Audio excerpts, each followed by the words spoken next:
Então vamos lá, né? Continuando aqui a nossa segunda aula, tá? Direito à privacidade. Ainda continuando sobre os direitos fundamentais, tá? Lá no inciso 10 do artigo 5º da Constituição, são invioláveis a intimidade, a vida privada, a honra e a imagem das pessoas, assegurado o direito à indenização pelo dano moral, material ou moral decorrente de sua violação. Então, a intimidade, a privacidade de forma genérica, né? E dentro da privacidade nós temos a intimidade, a vida privada, a honra, a imagem das pessoas.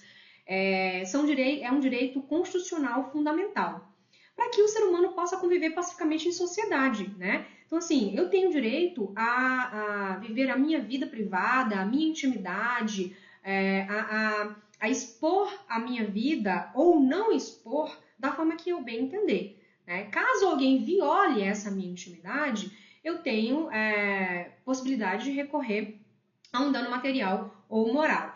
Hoje nós temos alguns tipos penais que estão vinculados a essa situação aqui da privacidade e intimidade, tá? Então, nós tínhamos uma grande problemática quando nós tínhamos invasões de computadores, acesso a fotos íntimas de pessoas, exposição de vídeos de intimidade, né, entre casais ou entre ex-casais. Quando envolve criança e adolescente, não. Nós sempre tivemos crimes, né, lá no ECA, no Estatuto da Criança, e sempre foi preservada a intimidade da criança. A intimidade da criança é absoluta, sabe? Tá, gente? Inclusive, você não pode expor imagem de crianças para absolutamente nada. A não ser, claro, que a criança seja perdida, seja algo assim, para encontrar a criança, mas qualquer outra relação não pode expor imagem. Já de forma genérica, né, o direito à privacidade do ser humano como um todo é um direito constitucional, é um direito fundamental, inclusive, e está relacionado aqui a esse inciso 10 da Constituição. Então, o direito à privacidade é um direito de personalidade, é um direito íntimo, é um direito em que o ser humano ele tem diversas precauções quanto ao seu foro íntimo, né, o seu direito de expor ou não, né, até que ponto ele expõe ou não a sua privacidade.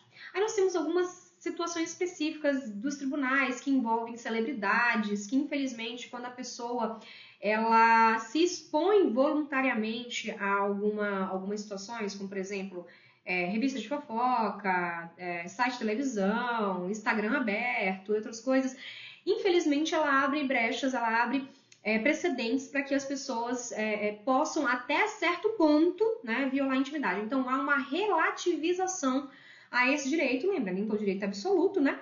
E há uma possibilidade de relativização desse direito, tá? Quando a própria pessoa se expõe. E também nós temos a situação do funcionário público, né? Então, como funcionário público, nós, policiais militares, servidores públicos, nós não temos esse direito à personalidade, à intimidade, privacidade absoluto também. Então, nós temos algumas mitigações. Quando nós estamos em uma abordagem na rua, felizmente ou infelizmente, as pessoas têm o direito de filmar, porque não está filmando você, não está filmando a Cleíssa, está filmando a oficial Cleíssa, né? A tenente-coronel Cleíssa, representante do Estado. Então, infelizmente, nós não temos esse direito à privacidade de forma ampla como servidores públicos, quando estamos em representatividade do Estado, tá bom? Mas assim, nós temos algumas situações específicas, né? Então, é claro que nós não podemos sair filmando as pessoas na rua de qualquer forma, as pessoas têm direito à sua privacidade e têm direito a não serem filmadas, mas como policiais militares na rua atuando, nós não temos esse direito propriamente dito. Então, as pessoas podem nos filmar. Mas, se elas estiverem nos filmando, nós podemos utilizar aquele equipamento como prova em caso de alguma denúncia. Então, se a pessoa falar assim, você foi arbitrário ou abusou do seu poder, né? Você fala, bem, já que você estava gravando, eu vou recolher o seu celular está apreendido, vou registrar a ocorrência, né? A denúncia que ela me falou aí agora, e vou pedir para que seja extraído o vídeo do seu celular, então apreende o celular, enfim. Há formas, né, de você reagir a essa situação. Eu não aconselho, eu acho que como eu posso dizer, algo, é uma picuinha, né? Se você está atuando em conformidade com a lei, se você não tem nada o que esconder da sociedade, enfim, a sua atuação foi legítima, foi legal, a pessoa está te filmando agora. Filmar é uma coisa. Se essa pessoa pega a sua filmagem, né, a sua gravação, expõe nas redes sociais e diz que você praticou um abuso de autoridade não praticando, né, se caso aquilo é mentira, você pode tomar providência sim em relação àquela pessoa, porque uma coisa é ela poder te filmar, outra coisa é ela expor a sua imagem e ainda te caluniar, né, em rede social. Aí é outra situação, tá? Então tem que ser analisado caso a caso. Aqui tem muitas peculiaridades, muitas decisões judiciais, muitos entendimentos relacionados a esse princípio, tá? Mas de forma genérica, né, de forma geral, é um princípio, é um direito fundamental, né, a privacidade, mas como servidor público nós temos essa mitigação em relação a alguns pontos específicos, tá bom? Inviolabilidade da casa. Bem, esse direito fundamental aqui, nossa, é uma dor de cabeça pra gente, né? Nós sabemos que a casa ela é um asilo inviolável do indivíduo, inclusive um direito previsto na Constituição. Mas aí nós temos doutrinariamente o que seria a casa, né? Até que ponto essa casa é inviolável, né? E por que nós temos esse direito à inviolabilidade da casa? Esse direito de inviolabilidade está relacionado diretamente à privacidade, né? Ao nosso direito à intimidade, à nossa privacidade, ao nosso repouso. Então, tudo que for, todo compartimento que for relacionado a isso, à privacidade, intimidade, ao repouso, eu posso considerá-lo como residência, como casa, para fins constitucionais, tá? Então, assim, eu não posso simplesmente olhar para uma casa de uma pessoa e dizer, bom, isso aqui é casa, pronto, acabou. Qualquer outro compartimento não é casa. Então, o primeiro ponto é isso. Qualquer compartimento que tenha vinculação à minha privacidade, à minha intimidade, ao meu descanso, ele vai ser considerada casa para fins constitucionais. Então, eu tenho que trailer, né? Eu tenho que o meu escritório de advocacia, o meu escritório como um todo, né? O meu local de trabalho, desde que seja um local não aberto ao público, o local ali onde eu esteja, uma cabana ali, né? Uma tenda que eu esteja utilizando naquele momento para o meu descanso. Então, qualquer compartimento, seja ele com 4 paredes ou não, que eu esteja ali temporariamente, né? Se ele esteja um quarto de motel, por exemplo, né? Um quarto de hotel que esteja sendo utilizado naquele momento para a minha privacidade, que eu queira privacidade, que ele esteja fechado ou não, que ele esteja aberto, mas que eu não permita a entrada de alguma pessoa em decorrência da minha intimidade e privacidade, ele é considerado casas para fins de inviolabilidade da Constituição, tá bom? Então tá aqui, ó, estabelecimentos comerciais, hotéis, motéis, barcos, trailers, barracas, né? Qualquer outro compartimento que eu esteja utilizando naquele momento para a minha intimidade, o meu descanso, ele vai ser inviolável, tá bom? Mas é inviolável de forma total? Não, né? Nós sabemos que nenhum direito é absoluto. Então, eu posso violar esses locais, como servidor público, como policial militar, dentro de algumas circunstâncias. Como, por exemplo, o primeiro caso, flagrante delito. O flagrante próprio ou impróprio, tá? Que você estuda lá no direito penal. Então, se ele está acontecendo, ou acabou de acontecer, ou levou a crer que você é o agente daquele ato, né? Logo após, você pode adentrar na residência, na casa, né? Na casa para fins constitucionais, né? Vamos dizer assim, daquela pessoa, tá? Então, o primeiro ponto é o flagrante delito. O segundo ponto, aí é a qualquer hora do dia, tá? De manhã, de tarde, de madrugada, qualquer hora do dia, flagrante delito. O segundo ponto é mediante mandado judicial, tá? Ordem judicial. Então, eu posso entrar na residência, na casa de alguém, mediante ordem judicial, desde que durante o dia, tá? Então, eu não posso entrar com mandado à noite. E aconselho vocês a não entrarem também em residência, inclusive com mandado de prisão, que também é uma ordem judicial. Então, tanto o mandado de prisão quanto de busca e apreensão são ordens judiciais, que só podem ser cumpridas durante o dia, quando violar a casa. Ah, comandante, agora eu só posso prender uma pessoa com mandado de prisão durante o dia? Não.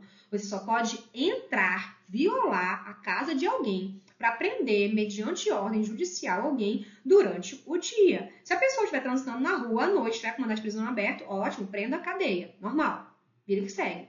Agora, para você violar uma residência, somente durante o dia, tá bom? E aí, o que seria dia? dia, doutrinariamente, né? Nós não temos nenhuma lei específica que traga esse conceito, né, de violação de domicílio, de permissão para entrar quando houver ordem judicial. Nós temos a doutrina, que traz dois entendimentos, que dia seria do raiar do dia ao escurecer do dia, então, enquanto houver luz, né, é dia. E nós temos a segunda parte, que é das 6 da manhã às 6 da tarde, às 18 horas, né? E nós temos uma doutrina um pouco mais atual, que trata sobre a lei de abuso de autoridade, que trouxe um horário para o cometimento ou não do crime de abuso de autoridade. E que a doutrina hoje traz esse entendimento de que esse horário também deveria ser utilizado para cumprimento de mandados de ordem de busca e apreensão, de prisão e tudo mais em domicílio, tá? Mas não é pacificado. Temos, inclusive, uma decisão recente do STJ que fala que não é o caso, que esse horário ele deve ser utilizado especificamente para verificar se quando o policial entrou na residência ele vai cometer o crime de abuso de autoridade ou não, mas não é uma autorização para ele entrar e cumprir o mandado de busca e apreensão ou de prisão na residência. Então, esse horário da lei é das 9 da noite, das 21 horas, né? Às 4, né? Então, a partir das 21 até as 4 da manhã, esse horário ali da noite, da madrugada, é considerado crime. Não pode entrar na residência, a não ser em flagrante, tá? A não ser em flagrante. Para prestar socorro, né? Fora isso, não seria crime a entrada, tá? Né? Mas não é uma autorização para entrar com o mandado de busca. Bem, não temos ainda uma pacificação, não temos ainda uma decisão do STF sobre isso, tá? Mas o que hoje eu poderia dizer para vocês é: mandado de busca e apreensão ou de prisão, entrem durante o dia, ou das 6 da manhã às 18 horas, tá? Assim é legal. Não tem por qual motivo você entrar no outro horário. Ah, o cara tá lá dentro, ele vai sair, faz o cerco na casa e só entra quando amanhecer o dia e pronto, acabou, tá pacificado. Você não precisa perder a sua farda, você não precisa se estressar com isso. Se não tá em flagrante, se não é para prestar socorro, se é ordem judicial, espera amanhecer o dia, faz o cerco e depois entra na casa. Ah, é um flagrante, ele tá com alguém lá dentro, tá ameaçando alguém, vai matar alguém. Ótimo, é flagrante, não é mandado de prisão. Entra, prende e tudo bem. Agora, se for o simples fato do cumprimento da ordem judicial, espera amanhecer o dia, tá bom? Enquanto a situação do horário específico é lá na lei de abuso de autoridade, vocês vão estudar em legislação especial e não há um entendimento pacificado sobre esse horário, tá bom? Então é isso. A casa ela é asilo inviolável. Nós temos o conceito de casa para fins constitucionais, um conceito mais amplo de casa. Não é simplesmente uma residência, é um local em que eu estou utilizando, mesmo que temporariamente, mesmo naquele instante, para minha privacidade e descanso. Inclusive, por causa disso, a boleia de caminhão é considerado casa para fins constitucionais quando no momento exato da utilização para descanso noturno do caminhoneiro, tá? Em outros momentos não. Então, tudo que for relacionado a isso, o quarto do motel, ele não é casa, mas pode ser, se eu estiver utilizando naquele momento para minha intimidade, tá bom? Então, utilizem esse conceito. E para flagrante delito, você pode entrar a qualquer momento, cumprimento de mandado somente durante o dia, prestar socorro a qualquer momento, e nós temos a terceira opção, que é quando dá autorização do morador. E aí tem um outro porém. A autorização não é do proprietário. A autorização é do morador. É de quem tem o direito à posse, naquele momento da casa. Então, se eu precisar entrar numa residência e conversar com um morador, quem está ali, naquele momento, responsável pelo imóvel, né? E ele me autoriza voluntariamente, e outra, decisões mais recentes falam que além de ser voluntário, tem que ser gravado. Eu preciso demonstrar o Estado precisa demonstrar que houve uma autorização pacífica e voluntária da entrada na residência. Então, tome cuidado em relação a isso também, quanto à autorização, tá? E outra, a autorização não pode ser feita por um menor, A autorização tem que ser feita por um maior de idade. Não pode ser feita por uma empregada doméstica, tá? Não pode ser feita por ninguém que não tenha competência legal para isso. Então, a competência é do morador ou do proprietário se não tiver um morador. A residência está abandonada, a residência está fechada, perdão, abandonada não, mas está fechada. E o proprietário que pode me autorizar, não tem um morador. Mas se a residência tem um morador, por exemplo, alguém que aluga a casa, né, e ele mora na residência, ele tem que me autorizar, não é o proprietário, tá bom? E quando tiver uma discussão, né, entre o marido e mulher lá, né, um autoriza e o outro não autoriza, aí nós temos uma divergência doutrinária, tá? Então, quando os dois são responsáveis pela casa, marido e mulher, não é ex-marido não, tá? Não é o cara que saiu da casa, não. Os dois moram, os dois pacificamente moram ali, são marido e mulher, moram na casa e são responsáveis pela casa. Se o marido autoriza e a mulher não autoriza, existem duas vertentes. Uma, não entre, porque se um não autorizou, não é para entrar, pronto, acabou. Agora, se você mesmo assim quer entrar e um autorizou, o ideal é que você não entre no compartimento que pertence a um deles. Por exemplo, ao quarto, né?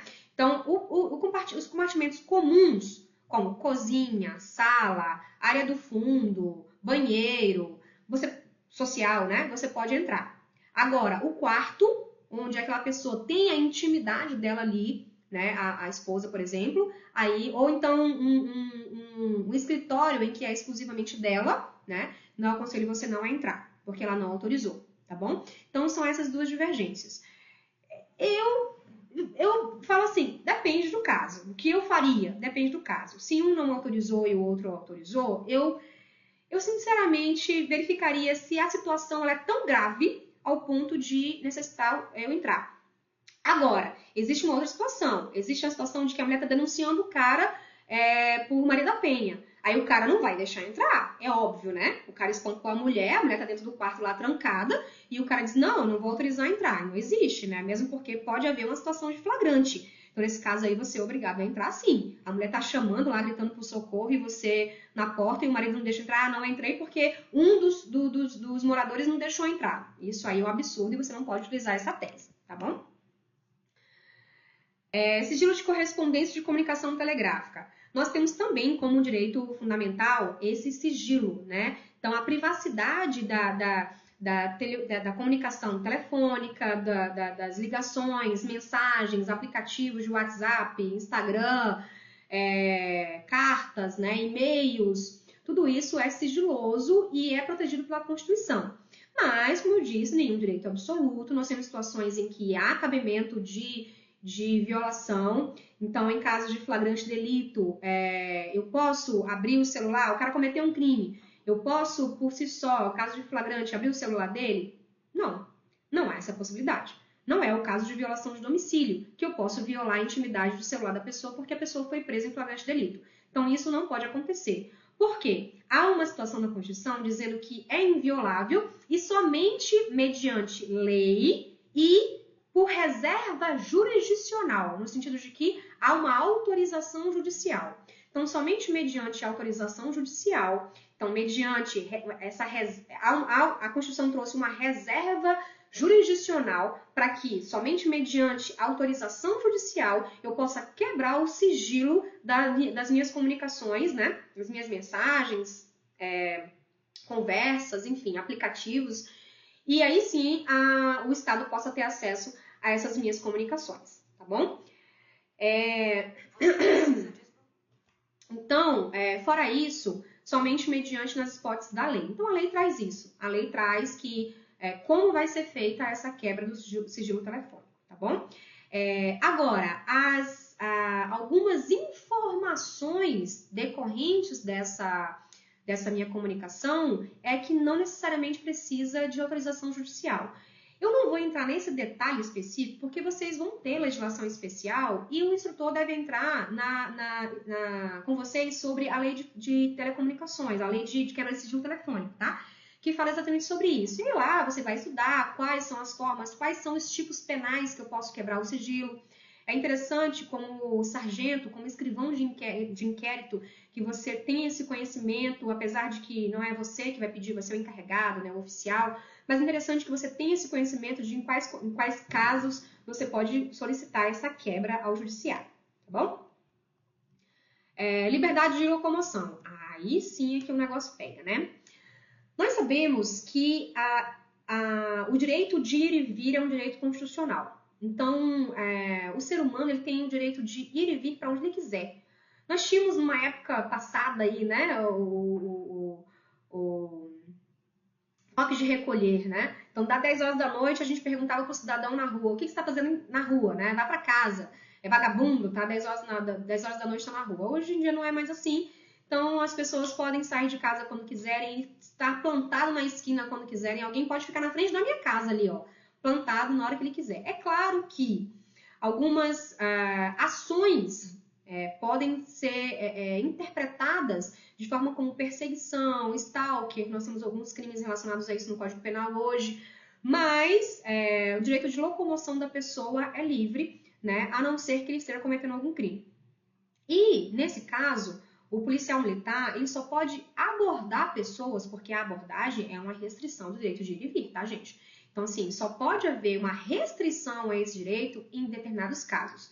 Então, só pode haver restrição do direito de ir e vir em fundada suspeita ou flagrante delito, tá? Então, eu só posso prender a pessoa, só posso restringir a liberdade dela quando ela é uma suspeita de alguma coisa. E para ser suspeita de alguma coisa, eu preciso ter um fundamento. Então, eu preciso ter uma fundada suspeita. Essa fundada suspeita não pode ser genérica, tá? Eu tenho que ter algo fundamentado, algo que me dirija ao entendimento de que aquela pessoa está passível da prática de um crime, ou vai cometer um crime ou está praticando, tá? E tem que ser palpável, tem que ser algo concreto. Então, não pode ser algo vinculado a roupas, tatuagem, características físicas, cor da pele, nada nesse sentido. E, principalmente, a intuição. Eu não posso dizer que houve uma intuição policial militar, tá? Então, eu preciso me cercar do máximo de circunstâncias palpáveis, cabíveis, concretas, para que eu justifique a abordagem. É difícil? Claro que é difícil. Não é fácil, porque é um direito constitucional, né? Então, às vezes o policial fica, agora não vou mais abordar, vou só passear de viatura. Às vezes eu até compreendo o policial e entendo mesmo que nos dias de hoje está muito difícil fazer, inclusive, uma simples abordagem. O policial não pode sair na rua e dizer assim, hoje eu vou abordar 20 pessoas. Ele não pode fazer isso, né? Ele só pode abordar pessoas, pode restringir a liberdade, o direito de locomoção da pessoa, mesmo que temporariamente, se houver uma justificativa. É o entendimento da Coronel Cleissa. Não, não é o meu entendimento e vocês sabem muito bem disso, né? Eu não estou dizendo isso para vocês como forma de restringir o serviço de vocês. Eu estou tentando explicar para vocês o que hoje é o entendimento do judiciário. E nós temos que, muitas vezes, nos ater a isso como servidores públicos, tá? Como Poder Executivo, nós temos que nos ater à lei, mas nós temos também que nos ater a decisões de repercussão geral dos tribunais. Então, é isso que hoje é o entendimento do judiciário em relação à liberdade de locomoção. E a fundada suspeita, ela tem que ser concreta, tá? Então, no sentido de que eu vi um volume na cintura da pessoa, a pessoa avistou a viatura e correu, ficou nervosa, o local é considerado de índice criminal grande, tinha acabado de ocorrer um furto ou um roubo e a pessoa tinha características passadas pela vítima, tudo isso tem que estar ali, ó, redondo na ocorrência quando você for registrar, tá bom?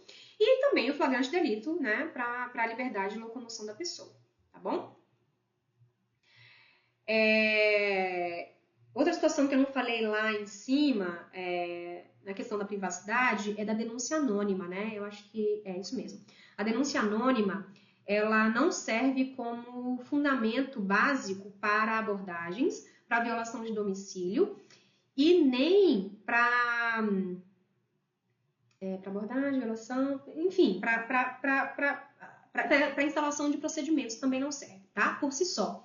Então, a denúncia apócrifa ou anônima, ela não, por si só, isoladamente, ela não serve para nada. A única coisa que serve é para eu começar uma investigação, uma investigação preliminar, para eu verificar, né, tentar mais subsídios, mais provas, mais indícios de que aquilo realmente ocorreu. Então, se alguém chega e denuncia anonimamente lá no Disque 100, lá no 190, enfim, lá não se compromete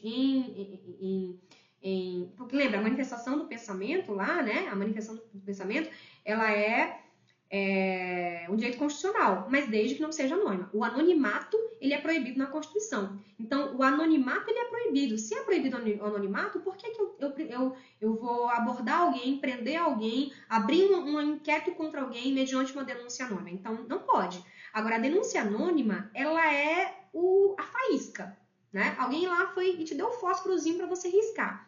Para você instaurar um procedimento, para você prender uma pessoa, para você abordar alguém, para você violar uma residência, eu preciso buscar maiores elementos concretos de que aquela denúncia anônima, ela realmente ela é verdadeira, tá bom? Então, eu preciso confirmar para que procedimentos mais sérios possam ser tomados, tá bom? Princípio da segurança jurídica. Falamos lá em cima, inclusive, que é um dos pontos, né, basilares da democracia, né, do Estado Democrático de Direito.